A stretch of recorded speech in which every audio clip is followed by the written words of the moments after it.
বন্ধু মনে কর আমরা আজকে এই বাড়ি যাওয়ার সময় ধর হাইটে যাচ্ছি যাতে যে এক বস্তা টাকা বেড়ে পালা কিরাম হবে না তাহলে কদিন টাকা যদি পাই তো মনে কর সর্বপ্রথম সবাই মিলে ভাগ করে নেবো, 4 জনে সমান ভাগ করবো, ঠিক আছে? ठीक है। ওইটা নিয়ে যে টাকা পাবো সেটাতে মনে কর প্রথমে এমটি কিনবো, কিনে নিয়ে সেই এমটি নিয়ে যাবো কক্সবাজার, যেয়ে নিয়ে বিটি নেবো আর মনে কর যে মাল 1 কার্টুন নেবো, নিয়ে এনজয়। अच्छा মোটরসাইকেল দেখছেন আমি যাবো না, আমার সাথে যাই না ওইটা। আমি প্লেনে যাবা না, ছোটবেলাতে খুব শখ প্লেনে যাবো, ওখানে তোর সাথে দেখা টাকা হবে না।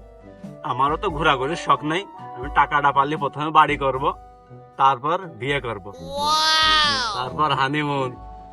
আর এই যে বিড়ির দাম বেড়েছে একবারে 1 ট্রাক বিড়ি কিনে থিয়ে দেবো আর সারা বছর খাবো, যে যা চাবে দিয়ে দেবো, বিড়ি প্যাকেট প্যাকেট, বন্ধু বান্ধব যা আছে সব দিয়ে দেবো। ठीक है। ঘটনা আছে এখানে বসে এই আলাপ আলোচনা করলে তো আমরা টাকার বস্তা পাবো না, আমরা তো হেনে পাবো না, বুঝছো? তাহলে চ উঠে উঠে হেঁটে টাকার বস্তাটা খুঁজি। চ। ওই ওঠ, চ। রাস্তায় রাস্তায় যে এখানে থাকলে টাকা দেবে না নে।